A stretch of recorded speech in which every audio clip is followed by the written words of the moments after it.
மக்களவை தேர்தலுக்கான பரப்புரையை தொடங்கியுள்ள மக்கள் நீதி மய்யம் கட்சித் தலைவர் கமல்ஹாசன் ஈரோடு திமுக வேட்பாளர் பிரகாஷை ஆதரித்து பரப்புரை மேற்கொண்டு வருகிறார். அந்த காட்சிகளை பார்க்கலாம்.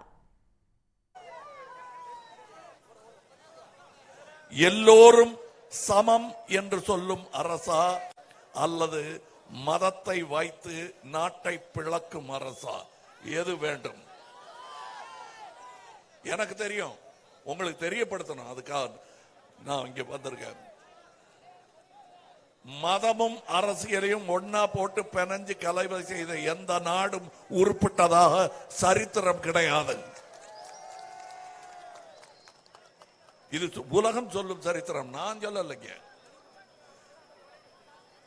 கவர்னரை அனுப்பி ஆட்சியில் கை வைக்க பார்க்கிறார்கள். இந்தியை திணித்து மொழி மீது கையை வைக்க பார்க்கிறார்கள். 29 பைசா மட்டும் தந்து நம்ம பசித்த வயிற்றில் கை வைக்க பார்க்கிறார்கள். 10 வருஷமா இந்த மாதிரி அடி வாங்கிட்டே இருக்கோமே, அது திருப்பி கொடுக்க வேண்டாமா? அது கையால வேண்டாம், ஒரு விரல் போதும், ஒரே விரல் போதும். அவங்க கை வைக்கிறதெல்லாம் தடுக்கணும்னா நம்ம மை வைக்கணும். இங்க பெரியார் இன்று இருந்திருந்தால் டெல்லிக்கு என்ன செய்தி அனுப்பியிருப்பாரோ அந்த செய்தியை நீங்கள் ஓட்டு போடும் போது நினைவில் வைத்துக் கொண்டு அந்த செய்தியை அனுப்ப வேண்டும்.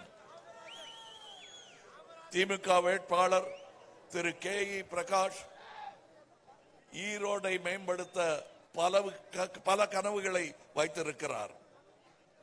அவருக்கு உதயசூரியன் சின்னத்தில் வாக்களியுங்கள்.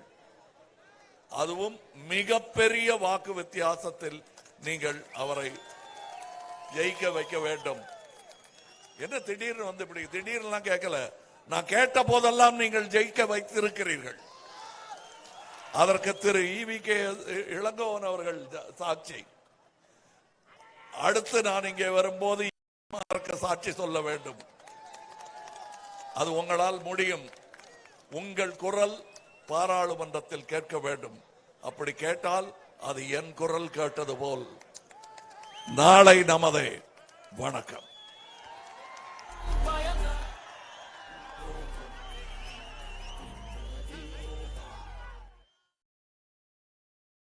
உடனுக்குடன் செய்திகளை தெரிந்து கொள்ள சன் நியூஸ் பெல் ஐகானை கிளிக் பண்ணுங்க.